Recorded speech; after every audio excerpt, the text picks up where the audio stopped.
একজন সাহাবীর প্রয়োজন মেটানোর জন্য নবী সাল্লাল্লাহু আলাইহি ওয়াসাল্লাম এক ইহুদির কাছ থেকে ঋণ নেন। ঋণ গ্রহণের সময় বিধান হলো ঋণ ফেরতের তারিখ নির্ধারণ করা। নবী সাল্লাল্লাহু আলাইহি ওয়াসাল্লাম ইহুদিকে একটি তারিখ বললেন, যে তারিখে তিনি ঋণ ফেরত দেবেন। একদিন নবী সাল্লাল্লাহু আলাইহি ওয়াসাল্লাম সাহাবীদেরকে নিয়ে একটি জানাজা থেকে ফিরছেন। তার সাথে ছিলেন আবু বকর, ওমরের মতো মহান সাহাবীরা। ঠিক সেই সময় ওই ইহুদি লোকটি নবী সাল্লাল্লাহু আলাইহি ওয়াসাল্লামের গলার চাদরে ধরে রাগান্বিত অবস্থায় অভদ্র ভাষায় বলল, ও মুহাম্মদ, আমার কাছ থেকে যে ঋণ নিয়েছিলে সেই অর্থ কোথায়? আমি তো তোমার পরিবারকে চিনি, ঋণ নিলে তোমাদের আর কোনো খবর থাকে না। নবী সাল্লাল্লাহু আলাইহি ওয়াসাল্লাম তখন ছিলেন মদিনার রাষ্ট্রের প্রধান। তার কথায় সাহাবীরা নিজেদের জীবন দিয়ে দিতে পারে। তিনি যদি সাহাবীদেরকে একটু ইশারা দেন, তাহলে সাহাবীরা সেই ইহুদির গর্দান উড়িয়ে ফেলবেন। তাকে সবার সামনে এত বড় অপমান করা হলো, অথচ ঋণ পরিশোধের যেই তারিখ ধার্য করা হয়েছিল সেটা এখনো বাকি আছে। সময়ের আগেই সুন্দরভাবে না চেয়ে এভাবে অভদ্র ভাষায় দাবি করতে হবে। ওমর রাদিয়াল্লাহু তাআলা আনহু এটা দেখে সহ্য করতে পারলেন না। তিনি তার সেই স্বভাবজাত সেই উক্তিটি বললেন, ইয়া রাসূলুল্লাহ, আপনি শুধু অনুমতি দিন, আমি তার গলা মাথা থেকে বিচ্ছিন্ন করে ফেলব। নবী সাল্লাল্লাহু আলাইহি ওয়াসাল্লাম এক্ষেত্রে যেমন ক্ষমতা ছিল তিনার, তেমনি তিনি ন্যায় ছিলেন। ইহুদির অমার্জিত আচরণকে তিনি শাস্তি দিতে পারেন। ইহুদিরা তাকে নবী বলে স্বীকৃতি না দিক, তারা তো রাষ্ট্রপ্রধান চিফ জাস্টিস হিসাবে স্বীকৃতি দেয়।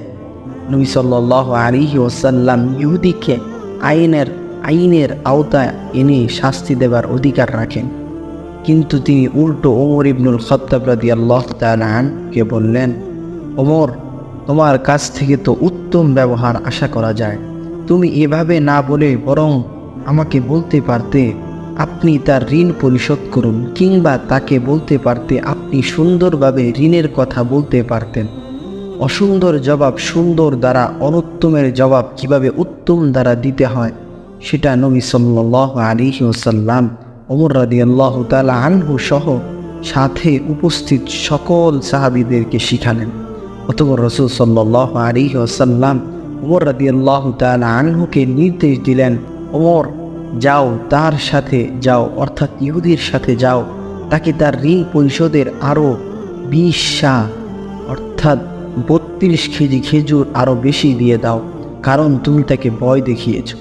ওমর রাদিয়াল্লাহু তাআলা আনহু ইহুদিকে সাথে নিয়ে গেলেন, তাকে তার প্রাপ্য ঋণ প্রদান করলেন এবং সাথে আরও 32 কেজির মতো খেজুর দিয়ে দিলেন। ইহুদি তো অবাক, সে একে তো সময়ের আগেই পাওনা দাবি করেছে, তার উপর সবার সামনে নবী সাল্লাল্লাহু আলাইহি ওয়াসাল্লাম অপমান করেছে। তবুও নবীজি তাকে পাওনা দিয়ে দিলেন, সাথে দিচ্ছেন আরও 32 কেজি খেজুর। সে জিজ্ঞেস করলো, অতিরিক্ত এগুলো কেন? ওমর রাদিয়াল্লাহু তাআলা আনহু বললেন, কারণ আমি তোমাকে হুমকি দিয়েছি, সেটার কাফফারা হিসেবে নবীজি সাল্লাল্লাহু আলাইহি ওয়াসাল্লাম এগুলো দিতে বললেন। এটা শুনে ইহুদি বলল, ওমর, তুমি কি জানো আমি কে?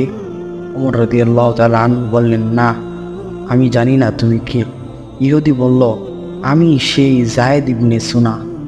তার নাম শুনে ওমর রাদিয়াল্লাহু তাআলা আনহুর চক্ষু চকর গাছ হয়ে গেল। যায়েদ ইবনে সুনা মদিনার সেই বিখ্যাত ইহুদি।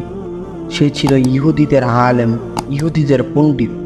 ওমর রাদিয়াল্লাহু তাআলা আনহু তার নাম জানতেন, কিন্তু তিনি যে সেই ব্যক্তি সেটা তিনি জানতেন না। যায়েদ ইবনে সুনা বললেন, হ্যাঁ, আমি সেই ইহুদি। আমাদের ধর্মগ্রন্থ অনুযায়ী মুহাম্মদ সাল্লাল্লাহু আলাইহি ওয়াসাল্লাম নবী হবার প্রমাণ যত ভবিষ্যৎবাণী পাওয়া যায় সবগুলোই আমি তার মধ্যে পেয়েছি। শুধু দুটো বিষয় পরীক্ষা করার বাকি ছিল। সেই দুটো ছিল, কেউ তাকে রাগালে তিনি সহনশীলতা দেখাবেন, কোনো মূর্খ তার কাছে এসে মূর্খের মতো আচরণ করলে তিনি বরং সেই মূর্খের সাথে ভালো আচরণ করবেন। অর্থাৎ তিনি মন্দের জবাব ভালোর মাধ্যমে দিবেন, অনুত্তমের জবাব উত্তমের মাধ্যমে দিবেন। তখন যায়েদ ইবনে সুনাহ নবী সাল্লাল্লাহু আলাইহি ওয়াসাল্লামের মধ্যে সেই দুটো গুণও দেখতে পেলেন। তিনি নবীজিকে রাগানো সত্ত্বেও নবী সাল্লাল্লাহু আলাইহি ওয়াসাল্লাম তার সাথে রাগ করেননি, উল্টো তার পাওনা অর্থের বেশি তাকে দিয়ে দিয়েছেন।